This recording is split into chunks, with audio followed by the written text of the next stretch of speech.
The hometown kid becomes the hometown hero. JJ McCarthy, a dagger to ice the game. Vikings, huge upset in Detroit over the Lions, 27-24. Luke in here at Luke_Spinman. Got all your instant reaction you can handle coming up next. But first, let's meet the crew.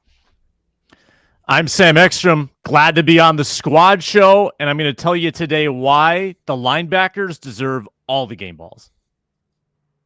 Luke Braun of Locked On Vikings. Okay, are we sure we don't want to talk about Max Brosmer anymore? Ron Johnson, Gophers NFL wide receiver. And yeah, we can put Max Brosmer to bed. But hey, Michigan, Minnesota. I think Minnesota owns Michigan this week. Skol! It's the Viking Squad.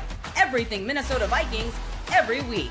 Breaking down all the big hits and game-changing plays from the land of 10,000 lakes. The way only the Locked On Podcast Network can.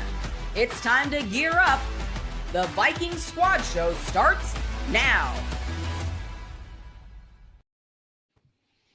What's going on? Back in the lab, back at it. Another Viking Squad Show. 60 minutes of instant reaction deep dive, including JJ McCarthy's first day at the office. That ended on a high note, plus the biggest turning point in this one and our game MVP. Before we get into it, make sure you like and subscribe. Keep up with all the action. And make sure to check out this guy right here, Luke Braun, over on Locked On Vikings each and every day. Ron, you're batting leadoff like Shohei Ohtani, and this one kind of had everything, kind of like Game 7 last night. So much to get into. But first things first, I'm thinking back, Vikings coming off this 37-10 beatdown in LA last Thursday, and now the pressure was kind of on against the Lions, right? Like kind of do or die time to step up kind of at the midway point in the season. In Detroit, where KOC, by the way, had never won. As you watch this thing unfold, Ron, how massive was this victory for this team? And then also, I guess, what's the top thing that just kept really sticking out the most as, again, we kind of enter this do or die point in the season? Well, I mean, we do an episode on the pregame show called Sink or Sell. It's gotten kind of big on social media, and I was 3 for 1. I said that the Vikings defense could keep them under 31 points. Everybody else said that they wouldn't. I was the only one that said they would. I said that JJ McCarthy would have more touchdowns than interceptions. Few people didn't believe in that. Ben Lieber being one of them. I was right there. And then the other one, I said this game was going to be a one-score game. Nobody else thought it was going to be a one-score game except for who? This guy who has 2 thumbs and believed there's going to be a one-score game. This guy. The only thing, and we all were wrong on this, we thought that Jahmyr Gibbs and David Montgomery would have combined 1 touchdown each. Who would have put the Vikings on keeping David Montgomery out of the end zone Jahmyr Gibbs, I think. Or which one scored? I can't remember which one. I'm drawing a blank. Montgomery scored. Gibbs did not. Keeping Jahmyr Gibbs out of the end zone, because he had been electric. He had absolutely murdered the Minnesota Vikings when you think about some of the big plays. All season, he was having explosive plays. And the Vikings did exactly what they're supposed to do, which is tackle. If you tackle these guys and get it going, you will be able to stop a lot of this. And they were able to do it. Yeah, Braun. Go ahead. Yeah, certainly far from a perfect game in that regard, in a lot of these regards. But like the story of the game is, McCarthy scores 3 times, ices the game with this beautiful fade ball to Jalen Nailor, a little aggressive. And it kind of covers up that, hey, that interception was behind him. There were a couple other throws that weren't great, maybe some communication issues. It kind of papers all that over because you got to, notch a win and then go back and try to fix that stuff. And I think it's the same. They missed a ton of tackles in this game, but they made just enough to stop it from becoming, explosive runaway 70-yard touchdowns from Jahmyr Gibbs, which is what's happened to them in that building since the pandemic. I mean, it's been happening since before Kwesi and O'Connell even got here, is that those guys have been slicing and dicing the defense down the field. It is a very cathartic, and it really turns the vibe of the season around quite a bit, where now the question of who is JJ McCarthy, for some people, it felt like they thought they had the answer. And for those people, it's going to be really hard to square that answer with what happened today, and that's exactly what the Vikings needed. Sam, had I told you going into this game, the Vikings would put up 27 points, no defensive touchdowns, no special teams touchdowns, and J.J. McCarthy would be held 143 yards, and they'd win the game, I mean, you would have said what? Yeah, I guess you took the ball away a few times, maybe, and you ran it back to the 20-yard line or something. Kind of what they did. They had a couple short fields in this game. As much as people in the chat want us to apologize for JJ McCarthy, plenty of time to get into that. I think the bigger apology might belong to Brian Flores saying that you can't blitz this quarterback successfully, because that's what I was saying all week. That's a lot of people were saying all week, that Jared Goff was going to carve you up if you tried to do the same thing to him that you tried to do to Goff last year, that you tried to do to Justin Herbert last Thursday. The blitz today was relentless. It was unbelievably successful. And not only did it get to Jared Goff, I think 5 times, but it wore down the Lions running backs. A lot of one-hoppers. All of them were linebackers up the middle, forcing Montgomery, forcing Gibbs to pass protect. And did it not look like they lacked a little explosiveness in this game? They worked so hard to keep those guys away from Jared Goff, who is not that mobile of a quarterback, and the pocket collapsed on him a handful of times because those running backs couldn't hold up. Brian Flores is blitzing. I got to eat crow on this one. Absolutely a factor in this game that swung it in the Vikings' favor. At one point, they had 4 consecutive 3-and-outs. The Lions didn't have 3 consecutive 3-and-outs since 2023. Insanely successful defensive effort, and that's what I'm thinking about the most, is how polished the defense looked, despite giving up 24. I mean, the Lions are going to score on you, but that's the best job Flores has done against them in his 5 meetings. Yeah, Ron, thoughts on that? Again, pass rush was relentless. Jared Goff pressured on over 50% of his dropbacks. But for me, take it a step further. You got to stop the run to get in those 3rd and long situations and make Jared Goff drop back. 65 total rushing yards for the Lions today. Jahmyr Gibbs, 28 total yards, 25 on the ground. Talk to me about Brian Flores' defense, just to add on to what Sam said, but not just the pass rush, but stopping the run first and foremost for once. I want to make sure you guys can still hear me, right? Yeah, we got okay, you. Make sure. So the one thing about Brian Flores, and I think Sam said it. Yeah, Sam, you owe him an apology. Feel free to I think it's 2,600 Vikings drive or something like that. You can look it up. You can get the address. You can get a nice little card, maybe an edible arrangement, some chocolate covered strawberries. But yeah, you know what? And Ben Lieber said this on the post game interview with Eric Wilson. The biggest thing I noticed is on a couple of those plays, like if you watch Harrison Smith, they are getting out of there at the very last minute. Like they were not giving Jared Goff any idea of who was dropping and who was coming. They were trying to hold it. If you go back to last year, watch Josh Metellus. It looked like they were getting nervous and when they should bail, when they should go. Like they were very decisive today. But again, let's be real. Javon Hargrave, like Tom Brady, I don't know why he didn't want to give credit to Javon Hargrave and he didn't want to give credit to Jalen Redmond. He kept saying like, oh, that was just a blown assignment. There was no communication. No, that was one man running through 2 men saying, get out of my way, little boy. I mean, that defense was absolutely getting after Jared Goff. And the key was a lot of those, I mean, think about a lot of those one-arm tackles. Last year, I felt like Jared Goff would have got out of that throwing a 60-yard bomb. They were actually, when they had that, like, and you probably saw the close-up a couple times, when his arm was like this, they did this to pull. They weren't losing grips on him. They were holding on to him. They were getting him down. Even the one that Grenard missed, oh, my God, he's going to watch that back and be like, oh, I don't know how I didn't get him down on that sack. So there was some actually missed sacks that Jared Goff was able to get away. But I got to give it to the defensive line. Like, we were questioning, where's Javon Hargrave? They paid him all this money. Even on the pregame show we talked about, we were like, man, all this money, and they're stopping the pass sometimes, but not really stopping the run. They did it all. They bought the physicality. They were hitting. And, again, I think it's the pre-snap. They were not moving enough to give Jared Goff an idea of what was coming. And so he couldn't tell if Harrison Smith was going to come, if Josh Metellus was going to come, if Eric Wilson was coming. And I think that's the key to this. Like, you cannot move up until the very last minute when you know he's about to snap the ball.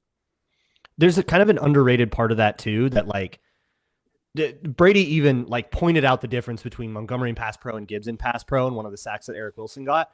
And that encourages the Lions to take Gibbs off the field. And I think that offense is a lot better with Gibbs on it. And like, that's one of those things, just doing that, the cross dog, good call, PhD in the chat, the cross dog blitzes, those just linebacker twists that are meant to attack that running back. if you're going to basically tell the Lions, no, your running back needs to be in protection every single one of these plays, they're not going to put the smaller guy out there, and then suddenly the run game gets easier to stop, and it all kind of like cascades out from there. And it's got to be cathartic for Flores, who has struggled with this Lions offense so much, to get a win on Ben Johnson earlier in the year and then a win on the Lions here and just say, you know what, all that narrative, all those streaks, broken, fresh slate. But one thing about the cross dog too on that, Luke, the second guy is the key, though. He cannot get held up by that center or that guard, and they were doing a great job of that. And the first guy can't be selfish. You have to run through the face of that running back and say, I know I'm just taking you out of here for my guy to get here second. And they were doing that too. There was no selfish play out there. Like a lot of times you see guys get selfish and they try to do like the Olay the running back, and then they get held up or they're in the way of the next guy coming. They were just running. I mean, they brought the physicality. They were running through the running back's face. They were like, look, you better buckle up your chin strap and pump it up because we are coming. And they hit him hard every time. Like they were like, look, you're going to stand in here. I'm going to run through your face. And that was the key to this. Like you have to bring the physicality to that Dan Campbell defense. And I mean, honestly, if you looked at that offensive line sometimes and the running backs when they were going off and they had to punt, they were defeated. Like they did not feel like they normally feel after they and again, I loved my tweet. If you guys saw it, the premature belt to butt celebration that Montgomery did after he scored the first touchdown, tied by the way, 14-14, and he had only had 10 yards rushing. That's not a belt to butt type of whooping. Like, oh yeah, he had the belt to butt. So I tweeted it right away. I was like, this is a little premature to be doing the spanking. Like you guys are killing the Vikings. Like, bro, you are not even out rushing JJ McCarthy at this point. So it just came back and bit him. Like he never got going after that.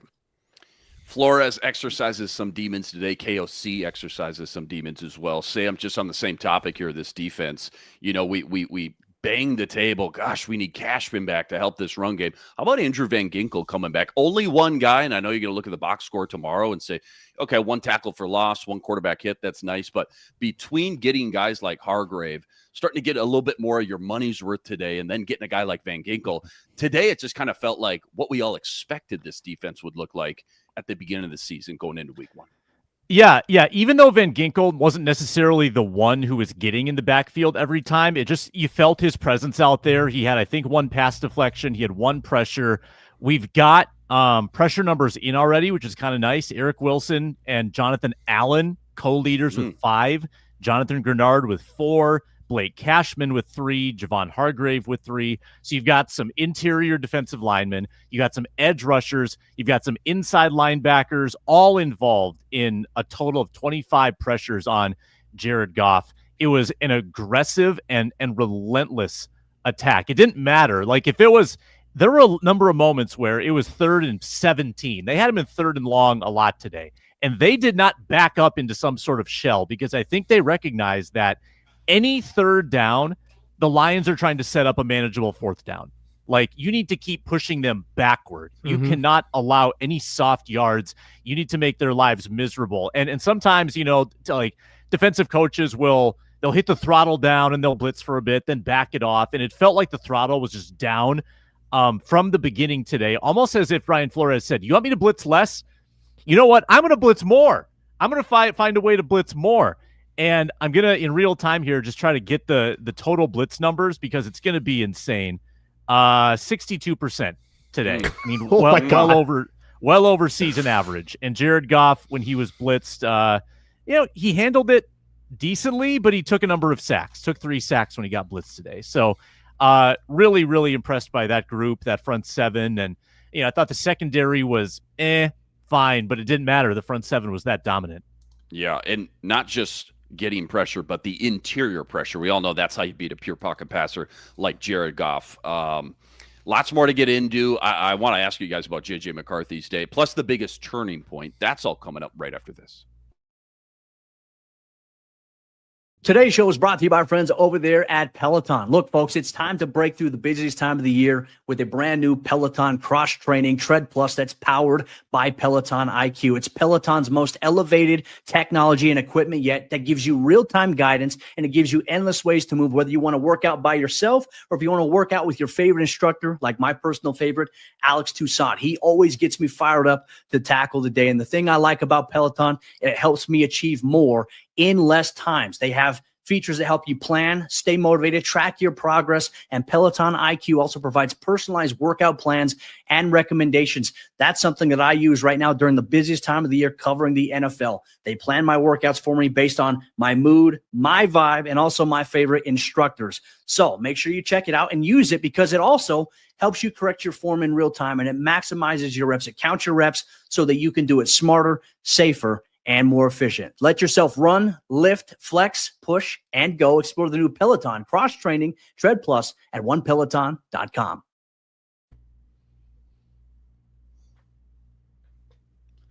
Ron, before we get into the biggest turning point, I want to ask you about JJ McCarthy's day. 14 for 25, buck 43 through the air, 2 touchdowns, 1 pick, 9 carries for 12 yards as well. Some ups. I mean, he started this game hot, man.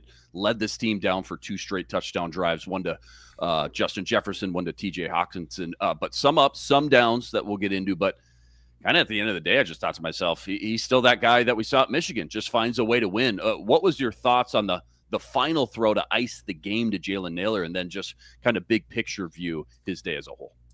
Well, first, I was kind of disappointed, when I saw him on the field, and then I saw the gritty. I was disappointed. Like the gritty, like I thought with all this time off. I mean, I know he has a bad ankle, so maybe he hasn't been able to practice the gritty as much, but very poor performance on the gritty. But other than that, Luke, you talked about the running yards. Don't forget about the touchdown. Like that was one of the biggest plays he made with his legs. And I think that's the thing that KOC was missing when you look at Carson Wentz. Carson Wentz can run, but not with that athletic ability. If you were to throw in a healthy Carson Wentz out against this Lions team, I think they lose that game. Like I don't think that the escapability of JJ McCarthy, his ability to extend the play. And again, I want to apologize for just being down on what we felt the last 2 games. And then you go on to say, okay, Carson Wentz is out, JJ McCarthy's in. We haven't seen much from JJ McCarthy. I don't think we all knew, or me for sure. I didn't know what we were going to get today. Now, again, 145 is not like, let's write home to mother about that. Like that there is a basic Michigan win. Like that is your run game is working. You just don't turn the ball over. And again, those 3 throws, actually, Tom Brady pointed out, like, he has to get his hand over the ball. So when he throws it, it has like a little of a 2. He was talking about the 1, the 2, and the 3, using a 5 iron versus a 9 iron and all that. Like he needs a lob wedge. Like he has to figure out how to like get it right over that sand wedge throw. And those are the throws to me that, we can nitpick because he won.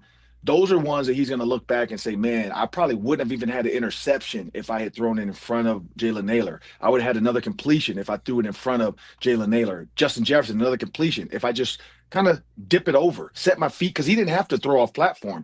There was nobody coming. I don't know if he felt like he had a rush coming. He could have set his feet really quick, boom, and just threw it over the flat defender, and Justin Jefferson was right there wide open. So a little of those throws to me were like, okay, that's just lack of reps. That's lack of being out on the field. That's lack of full speed gameplay. Other than that, the other stuff, the Jalen Nailor one you're talking about right there, I did it on the pregame show. The Lions in tough situations and in the red zone, they're about 85% man coverage. They are going to give you as much man as possible because they want to get after the quarterback. JJ McCarthy knew that. He had that route, like the Jordan Addison corner route. We said that against the Bears. If he throws that corner route to Nailor against the Bears, you don't have the pick 6. Again, that's him learning. The corner route is open. If everybody's coming and his man coverage, let me take the corner route. And he did that.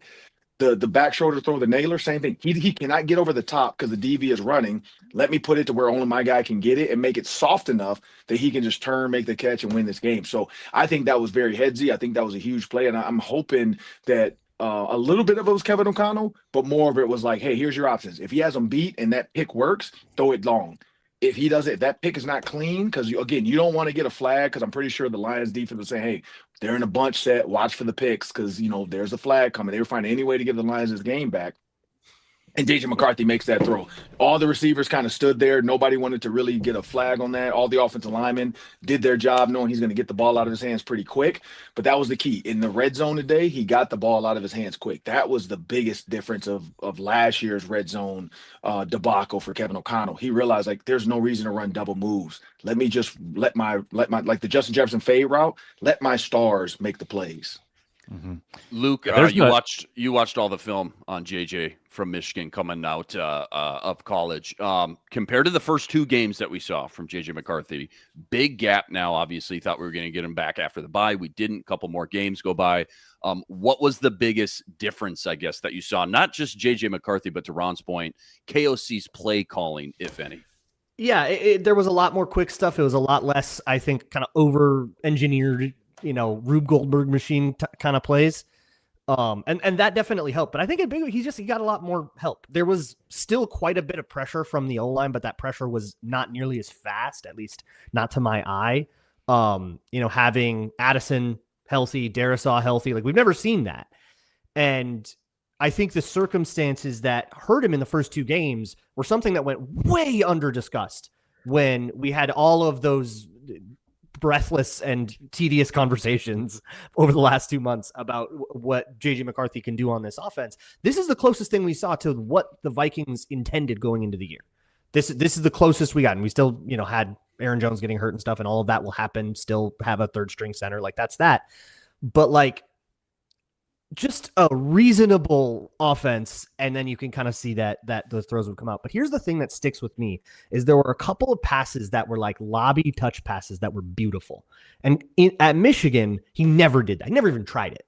And if he did try to throw like a big deep go ball, he would spray him everywhere. But the fact that the game was iced on like a touchy fade ball that requires a whole bunch of finesse and hangs in the air, and it was in the bucket, I think is such a huge thing to build on and an improvement over what we had seen in college, and shows that, lo and behold, the 22-year-old quarterback is improving week over week. Yeah, there's a widely held belief if you're a new business, you just want to make as much revenue as you can. Worry about the costs later. You'll figure out how to be more efficient. You'll figure out how to cut costs and liabilities. Just make as much money as you can. So with a new quarterback, JJ McCarthy, there's so much revenue, quote unquote. There's so many good things that we're seeing on this tape. Now, there's a lot of costs as well. There's a lot of rookie stuff. Turning the wrong way on handoffs. Throwing on the run behind receivers a couple times, right? Running out of bounds on that final 3rd and goal when you wanted to keep the clock running. A lot of rookie stuff. But the high end, when you see what he can do, the high end, the escapability, knowing where to get away from pressure. A couple of high-level throws that were incomplete. He had a throw early on to Jordan Addison that was off his hands, would have been a touchdown. The overturned call that Justin Jefferson caught, which I think was the wrong call, unbelievable throw on 3rd down. And there were a number of other great ones as well, including the touchdown to Jefferson, the long kind of improv pass downfield to Addison. He had to come back for the ball a little bit, but that was a high-level play. So some really high-level stuff.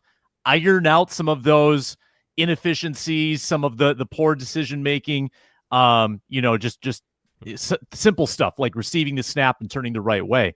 But we saw some very high-level glimpses, much like we did in the Chicago game, which is enough to get excited for the weeks going forward. Knock on wood if he can stay healthy. Ron, let's get into the biggest turning points from today. I mean, you could go with the blocked field goal with 6 and change left. I want to say in the fourth quarter, you're up 7. That was obviously a monster turning point. You might just go with the final throw of the game. JJ McCarthy puts it exactly where he needs to. Jalen Nailor with the great catch. What, I guess, comes to the top of your mind as far as biggest turning points in this one? Because it feels like there's a lot of big key plays, but as far as biggest turning point, what are you going to go with? I'm going to go with Justin Jefferson's touchdown. I mean, I don't know about you guys, but I got extremely excited about McCarthy being able to make that throw into the bucket. Like, I think a lot of people question his red zone ability. I think people question Kevin O'Connell's red zone calls coming into this game. I mean, again, red zone, I think 3 times last year, 11 times in that Lions game, and he only had like 1 positive play and 2 plays you can kind of maybe blame on the quarterback. But 3 for 11, as far as just like nothing going, no positivity, just like, what are you doing? And then to come out the gate and say, you know what, y'all, I heard y'all. Watch this. And JJ McCarthy just throws a perfect dime. There was no trickery. There was no like, let me show you this and I'm gonna do it. Was just my guy's better than your guy. JJ make the throw, and JJ makes a perfect throw. Justin Jefferson makes a great one-handed kind of grab and pulls it in and gets the 2 feet in. For me, I think that was a confidence boost for him, the coaches, and the rest of the team. That felt like a turning point to me, where even the Lions were like, oh, okay, we probably didn't think this through about this McCarthy kid. And he made the throw. Luke, you got an Aaron Jones update for us. What do you got? Yeah, from Tom Pelissero, suffered an AC joint sprain. Belief is that it is minor. He believes he'll be able to play next week. Kevin O'Connell also said that they'll do a little more testing on it. So good when healthy. So good when he's on the field, and 100%. Just has trouble, obviously, staying healthy. A biggest turning point for you, Luke, or maybe one key play that really sticks out? Yeah, so I actually went to the win probability graph for this because there were so many wild moments. The fumble that Harrison Smith picked up, I think it was Cashman that knocked that out.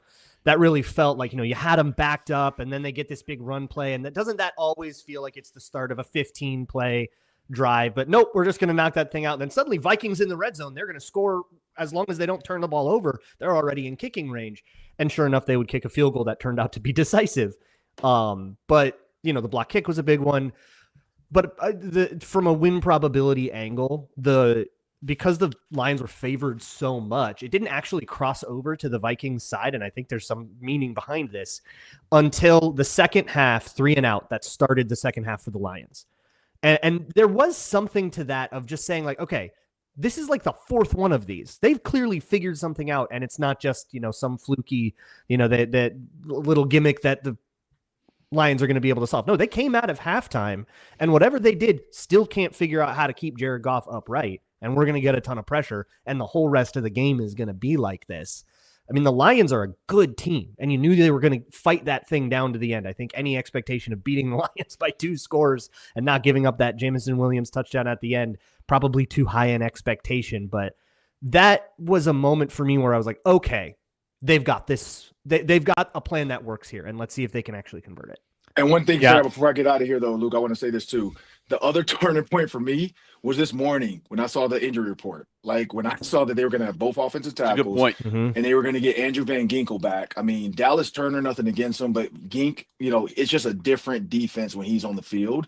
And those tackles keeping JJ McCarthy. I mean, Aiden Hutchinson got a couple little hits on him, but it felt like for the most part, Christian Darrisaw and Brian O'Neill did a great job out there. So again, this week of, like you said, Aaron Jones, making sure he's healthy for this one because he is a difference maker. I mean, him versus Mason, I don't think it's even questionable who's a better, going to get you more chunk yards.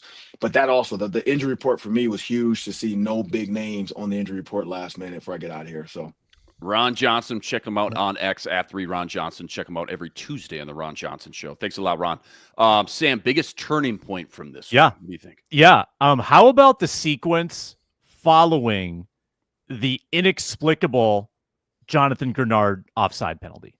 You've got Detroit 4th and 5. I have no doubt that they could have easily converted that. They did it all day. But to jump off sides and gift it to them for free at 24-17, I mean, you're thinking about Dan Campbell scoring a touchdown, going for 2, and, losing this game 25-24 or some garbage like that. So Grenard gives them the first down. After that, you bottle up Gibbs on first down. You bottle up somebody else on second down. It was a great open field tackle.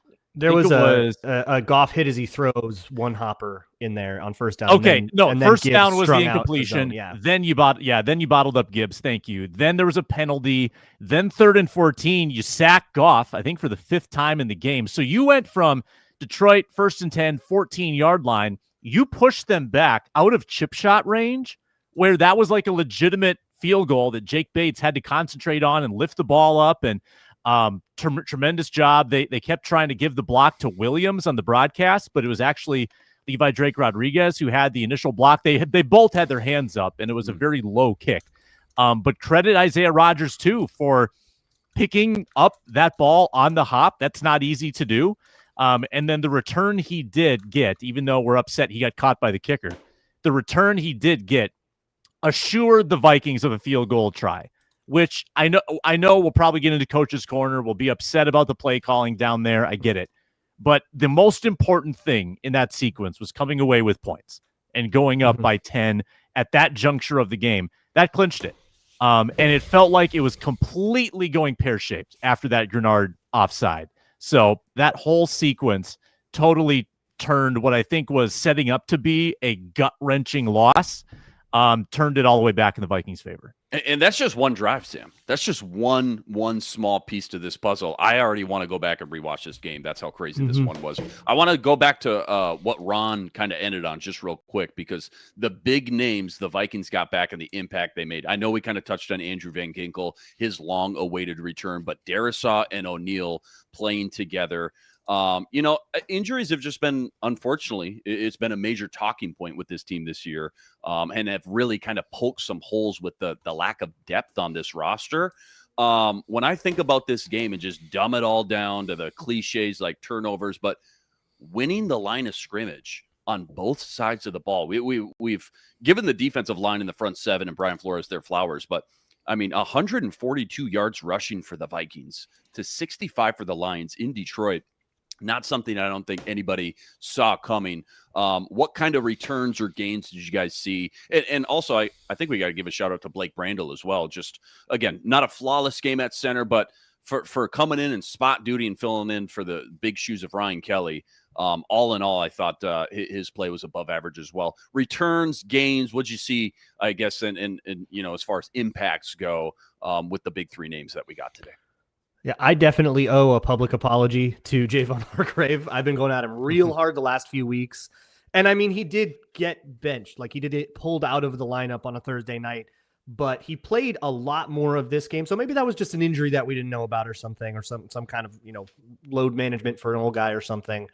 But he came back to the lineup with authority and had a huge role in how well the Vikings played against the run, splitting double teams instead of getting sledded back. Like, a huge improvement on the game of Javon Hargrave that had those like ripple effects that cascade everywhere. And then suddenly the linebackers look great because the defensive tackle isn't getting blown into next week by a double team. He got 39 snaps in the game. We have snap counts, which is nice as well. 39 snaps, three pressures, and five stops as well as a tackler. Yeah, and made the play himself a few times and gets a sack as well on a contain rush. So great game. Yeah, I will say, and let's take a look and see what damage Hutchinson did in the game. 5 pressures. He got and his a leg whip. He got a little leg whip in there. Yeah, got a little kick to the knee. Not a bite to the kneecap, but a kick to the kneecap. And then there was another. Yeah, I felt bad on the other roughing the passer call, which the Anthony Barr rule benefited the Vikings there. Was that the Jack Campbell one? Or are you talking the Campbell one. The Campbell one where he just fell on top of him. But I was going to say that in terms of pressures allowed in like traditional pockets, I thought the Vikings offensive line held up really well. Like, a lot of those sacks came when J.J. McCarthy didn't get to his first read, was trying to flee, was trying to extend the play. And you can't really be too bothered when the defense gets home in those situations. Christian Darisaw didn't allow a pressure. Brian O'Neal allowed 3. He also had a massive pancake block on a screen early in the game to Aaron Jones. I thought the interior, though, of the offensive line might have had its best game. They ran it at an efficient clip. I was really enthused by the team looking healthier and playing really physically. They've now played 2 division rivals and out-physicaled both of them. They kicked the Bears' butt in the fourth quarter in Chicago, and I think they out-physicaled the Lions. How many teams do that? Not many. And and maybe it just seems that way because of how it seemed like the Lions were banged up every other play, and we're not rooting for them to get hurt. But the Vikings were the ones that were the aggressor. They were pushing them back most of the time today. Yeah, I think it's such a good point, Sam, because our bar was so low for what we saw with JJ being under pressure, right? So many bullets flying in his face with that Falcon game all the way back in week 2. It's like, oh man, this offensive line played really good compared to our expectations. But no, they played really good versus one of the most physical trenches on both sides of the ball, offense and defense. And I say that just kind of passing the eye test fresh after this one before I rewatch it, but also just looking at some of these numbers again, almost outgaining them on the ground by almost triple digits. Plenty more to get into. What we loved, what we hated, plus Coach's Corner. That's all coming up right after this. Quick reminder, this episode brought to us by Supply House. When the opening whistle blows on a new repair, get your crew moving with Supply House. Order today and see parts on your doorstep as early as tomorrow with over 280,000 plumbing, HVAC, electrical items from the most trusted brands in the business. Plus, the real-time inventory and honest lead times help keep you from punting projects, while their industry-leading customer service always has your blind sign covered. What I love the most is their Trademaster perks like priority shipping and dedicated support. They make the whole process smoother, faster, and easier than anyone else around. Join the free Trademaster program today. Score all the perks like priority shipping, lower prices, and dedicated support line. Visit supplyhouse.com today. Sign up for free and use the promo code SHNFL5 for 5% off your first order. That's supplyhouse.com. Real people, real service.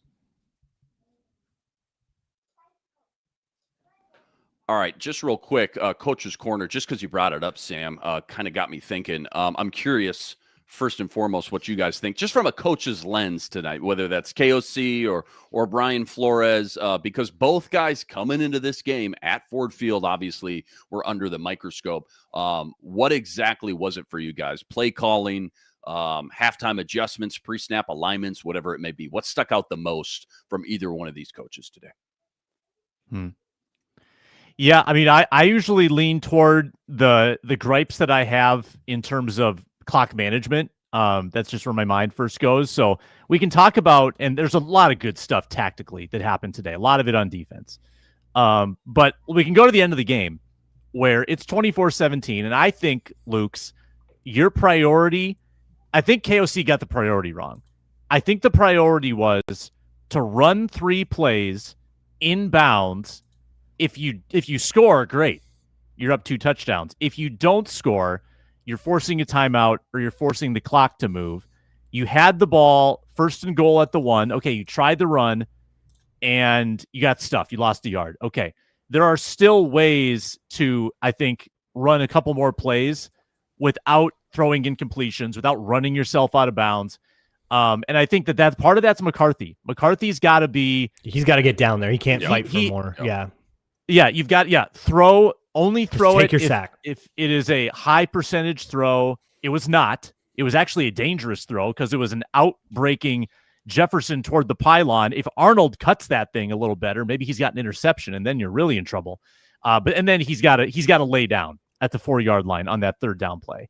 So part of that is your quarterback's awareness.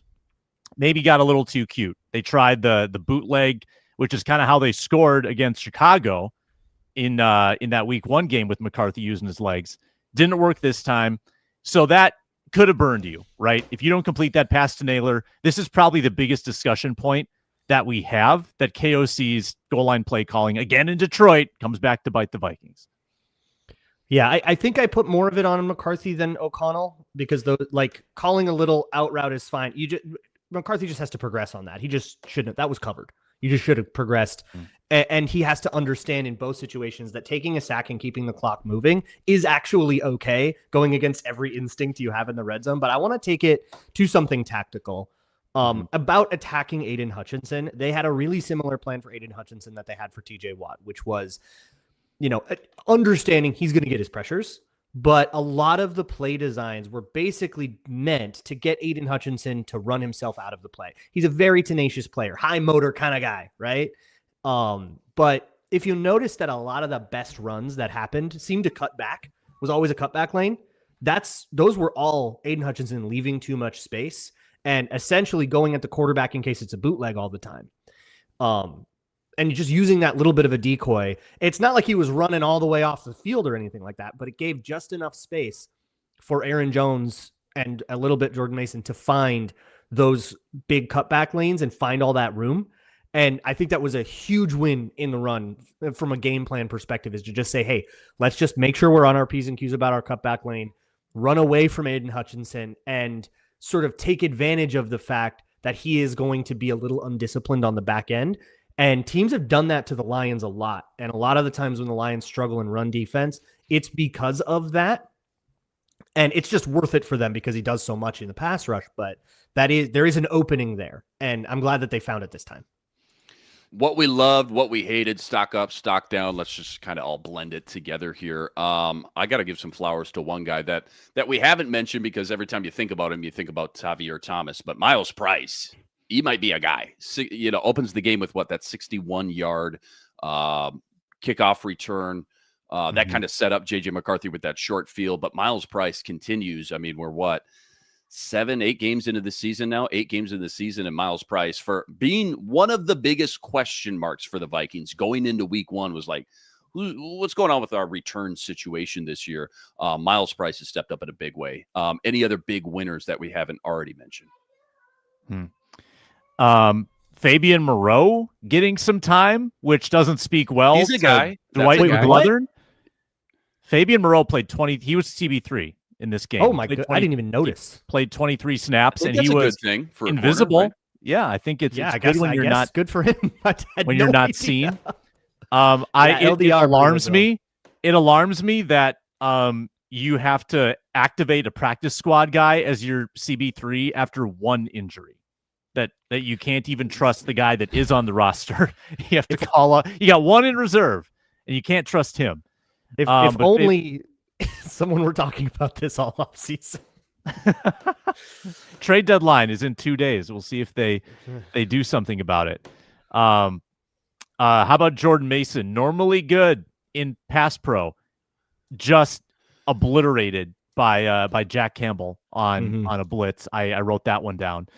How about Eric Wilson? I know it's kind of obvious. But great game for Eric This Wilson. is a dude who, again, I mean, think about how much trouble the linebacking unit was having with that Ivan Pace, Blake Cashman kind of duo back there the first couple of weeks, just getting gashed. I keep thinking back to that Atlanta game specifically.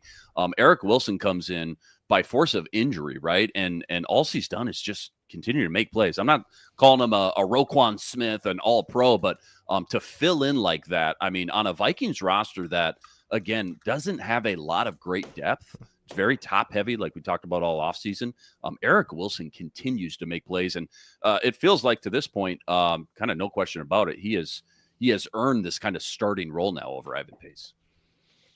I still miss Ivan Pace in a lot of those situations. And a lot of those blitzes were Pace being the sacrificial guy. And one of the things he does the best is blitz from depth and blow up a lineman. It's too slow to ever get to the quarterback, but it's great for stunts. Yeah. And that was a good role for him. But you can't argue with the day that Eric Wilson had. I want to shout out Levi Drake Rodriguez. The chat's been on it too.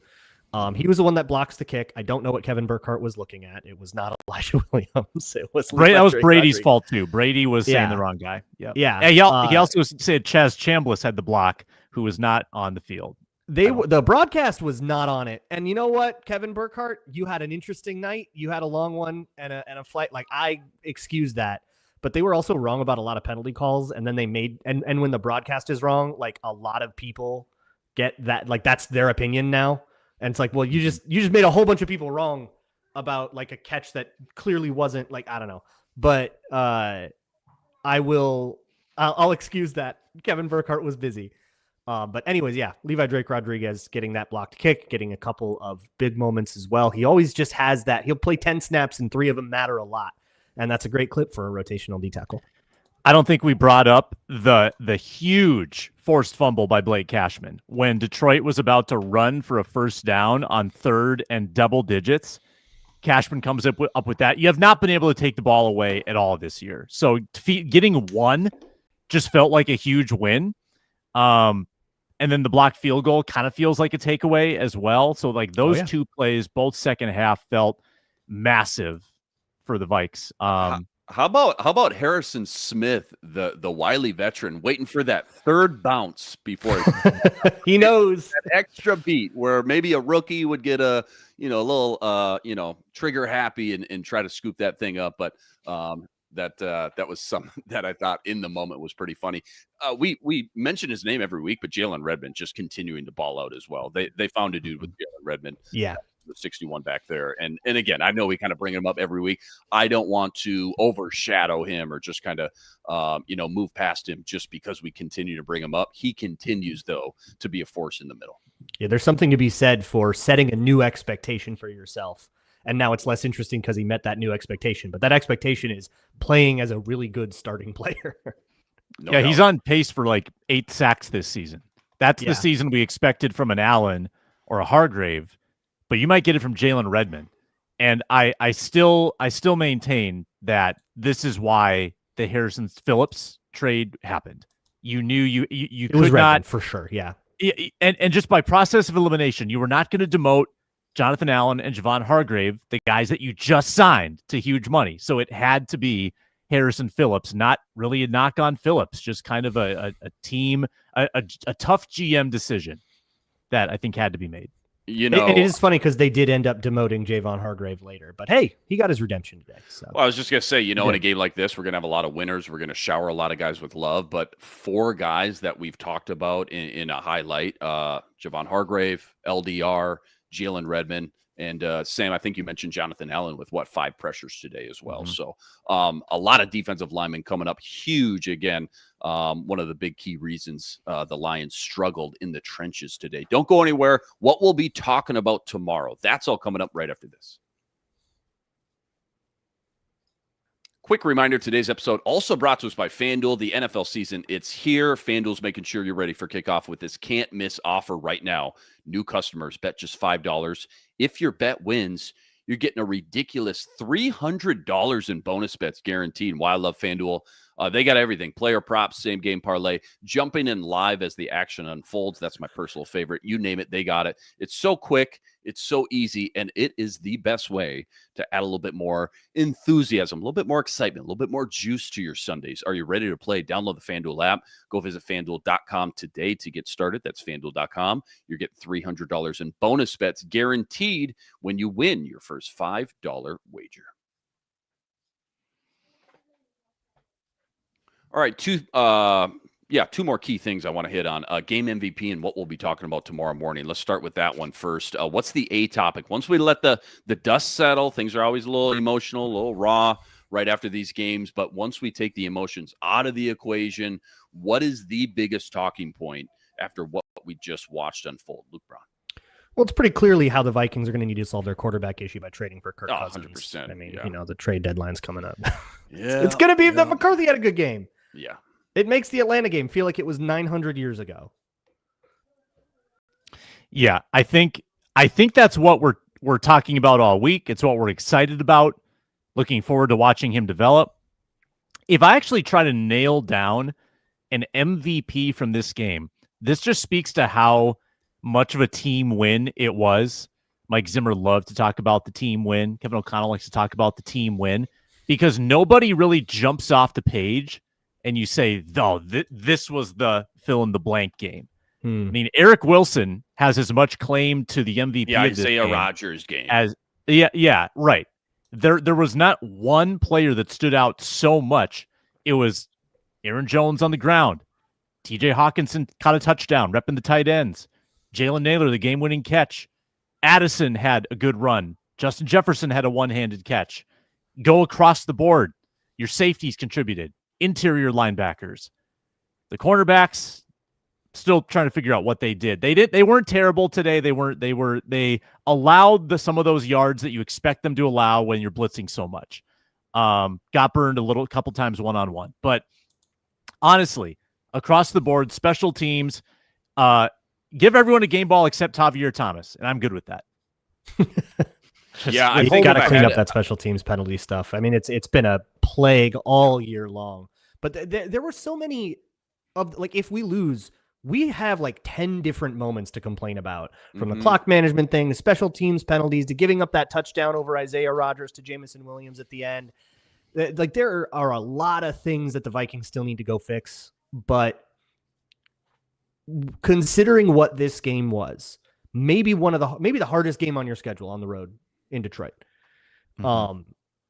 To fight through that and find enough explosiveness and enough good stuff, much of which was on the back of your quarterback. It's real hard not to feel like this is a turning point for the whole season. This felt like the 49ers game in 23. Remember that? The Vikings said they were 2-4. The Niners were coming off the Super Bowl or they were headed toward the Super Bowl. They were coming off of a great season. NFC Championship. They got 38-7 by the Eagles in the NFC Championship. Yeah. Oh, okay. When Purdy got five hurt. So they come in. Yeah. And they won that game to get that season back on track. And it might have stayed on track if Kirk Cousins had stayed healthy. But let's not forget what Detroit does to teams in that building routinely. Like they beat the Bears, who are actually looking to be a decent team this year, 52-21. They beat the Browns 34-10. They beat the Bucks, good Bucks team, 24-9. Like a contending Bucks team, and they put them in the dirt. So figuring that out is a big win. Mm-hmm. I don't want to look ahead too much. Obviously, we'll do that tomorrow, but trade deadline is on Tuesday. I'm sure, again, we'll deep dive this conversation a little bit more tomorrow. But just as you watch this game, is it as simple as you got to go target a cornerback? Is there anything else, maybe some more layers to this scheme that I'm missing here? Any other positions maybe as that you wake up tomorrow, you say, we got to go figure this out. Again, I thought Blake Brandel, his third, maybe fourth game at center, when you think about some spot duty when Ryan Kelly got hurt. But cornerback seems to be kind of the biggest priority of need. We've talked about Tariq Woolen, but any other kind of pressing needs around this football team right now, given injuries or just the current play of the starters in depth? I would just quickly mention, if you were worried about Justin Jefferson, he was cramping. He did have pickle juice on the sideline. If anybody missed that was there. I still kind of pickle think juice. Stock up, by the way. Pickle juice. Yeah, stock up. Clutch. I still kind of think that the trade deadline in the NFL is not the trade deadline in the NBA. There's not, the contenders that trade for all the players off of the non-contenders who are selling their players. That's not how it works in the NFL ever. It's more about individual player situations. So if I'm looking at the trade deadline, I'm looking at, for example, in the Vikings, someone like Ivan Pace, who has been demoted, who was maybe in line for some money, who still maybe could get some money from someone, but maybe it won't be the Vikings. And somebody wants to give the Vikings a draft pick for the right to negotiate that. I could see something like that happen. It doesn't mean the Vikings are cutting the engines on the season. It's just the way those situations go.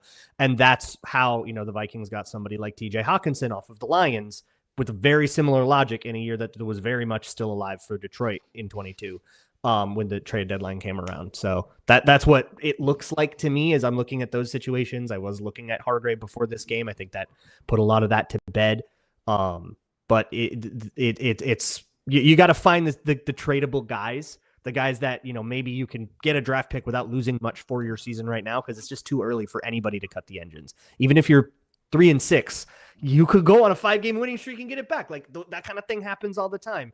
We just saw Kevin O'Connell in a game that he was down 27 with like 4 minutes to go. Yeah, we didn't think it was over. We put Wentz back out there. Like, they don't give up.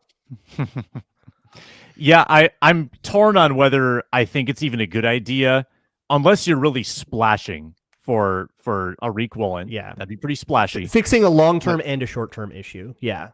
Yeah, I mean, and that would even be a rental still, like 1 year of Woolen and then maybe the chance to re-sign him in the offseason. But are you going to upgrade on Fabian Moreau as your primary depth? Okuda's had 2 concussions. A lot of times that means multiple weeks for the second time around, so they could be going back to the Fabian Moreau. Well, we could see Dwight McGlothern on the field. The depth is bad. So do you just need a warm body? Do you need to really give up assets for that? Could you find someone off the street? Could you beg our guy Stephon Gilmore to come back? Is he is he doing anything? Is Asante Samuel finally recovered yet? Like it seems difficult to bring in a corner that and expect them to play a lot in a brand new scheme unless that person's already familiar. So I don't know if it's realistic to say, oh yeah, go get like a real good CB3, because you're talking about 20, 25 snaps a game. You can probably patch that together with a Moreau. It's just concerning that what if you lose someone else though? What if you do lose a Murphy? Then where are you? Well, Mhm. you're in a really bad place. Just looking at a quick snapshot of the divisions, Vikings still in last place at 4-4, but 2-0 in the division, which is crazy to say when you think about just how this season has gone. But Green Bay Packers lose in Lambeau today to the Carolina Panthers. Obviously, the Lions lost, and the Chicago Bears win on the, I guess, final seconds, you'd call it. Caleb Williams to Colston Loveland. When you think about this division now, after this game, things just got so much more muddled, it feels like. Not a huge separator from one team to the next, top to bottom, 1-4. Sam, what's your kind of thoughts as we're at the halfway point now? Is this kind of how you saw things kind of, coming to fruition, I guess, 9 weeks into the season, I should say? Yeah. I think if the Vikings were one game better, I think you would say they were right on track. It's getting to be a tough schedule now. You've stolen a game you didn't expect to win. You also dropped a game in week 2 you expected to win. You probably hoped to beat Pittsburgh, right? And then the Chargers game was always going to be a toss-up that went very badly. You're a little behind where you want to be, but maybe this is a turning point for the season. The Ravens will not be an easy game, right? I mean, any division game going forward, and you have 4 of them left, will not be an easy game. You've got a lot of tough games left on the schedule. So I think this division is going to, like, everyone's going to cannibalize each other, right? There's going to be, the Bears are going to beat some teams. The Packers are certainly equipped to beat the Lions, as they did in week 1. So I think the Vikings putting extra emphasis on these division games and seeming to bring their best on these days is really important to see. And it's anybody's division at this point. The Packers have a 1.5 lead, but the Vikings have them twice and every chance to catch up. That tie is really going to come into play at the end. It's going to be isn't it, interesting, for the Packers, for sure. The division is currently 3 5-win teams and the 4-win Vikings. It's anybody's game right now. Yeah. So that is that what we expect? I mean, some people kind of expected that. That's not that far off of what the division was at this time last year. And the Bears fell off, and the Packers kind of tried to keep pace, and the Vikings tried to keep pace, and ultimately the Lions took it right at the end. But it was always going to be competitive. At 4-4, you're in it, right? And I still think that the mentality for the Vikings is internal. This is about the Vikings figuring out who they are, who they can be, and how they can win games. I'm still not to a scoreboard watching place with them yet until I see a little more consistency, and then we can start going, ooh, what are the scenarios? But not till after Thanksgiving, really.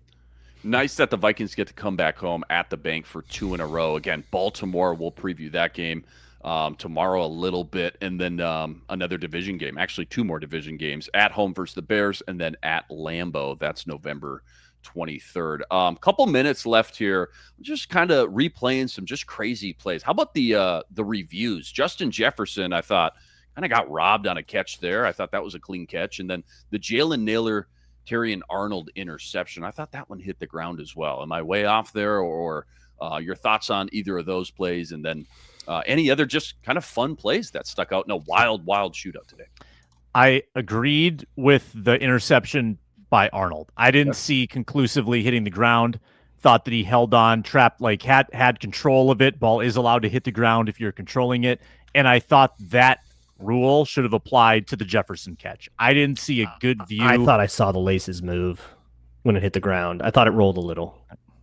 Okay. And maybe they didn't give us the best slowed down angle or freeze frame. I thought that one could have stood up. Tough break on the interception, but yeah, if it had Naylor kept trapping it against his leg, I think that probably is tied to the receiver, but he did let up his grip, allowed Arnold to get control, then tried to get back in to the jump ball, if you will, but I think the officials saw through that. So I 1 for 1, I think they went on those reviews. Yeah, I went. So not to say I'm so good at predicting, but what I thought happened was the call on both of those, which makes it really hard for me to be bad call, because I don't know, that's what I would have called before I knew what the call was. With the Terrion Arnold one, a lot of people are saying well, he trapped it against his leg and then his knee hit the ground, and it's you got to have it through the whole process there. So if at any time that ball comes away and you lose possession of it, just because you get your hand back in there again, you lost the goodwill that you got from trapping the ball against your leg there. That was just a ball that was behind him, and I do think it was just too much of an opportunity for the D-back to get in there. And so I give them that. And then, to me, it looked like with the Jefferson one, the laces moved when it hit the ground. And so I stopped looking at anything. I was like, oh, well, they're going to overturn that. And I got up and did something else. And I came back and found everybody was just irate about it. So, which I just guess I don't really get. The laces moved on the ground, man. The ball moved. That didn't happen with the Arnold one. Vikings pull off the monster upset. KOC wins at Ford Field for the first time. JJ McCarthy, ice in his veins, seals it at the end. 27-24, that's your final. And now the NFC North feels very, very wide open. Huge shout out to all you guys, all the everydayers out there that always make us your first listen. All you guys coming in the chat with us from game to game. Check out Ron every Tuesday in the Ron Johnson Show. Luke Braun always doing big things over on Locked On Vikings. He's got all your daily content. Like and subscribe. We'll be back tomorrow morning. Another episode, breaking it all down with that guy, Sam Ekstrom, hosting. Until then, thanks for watching. We'll talk to you next time.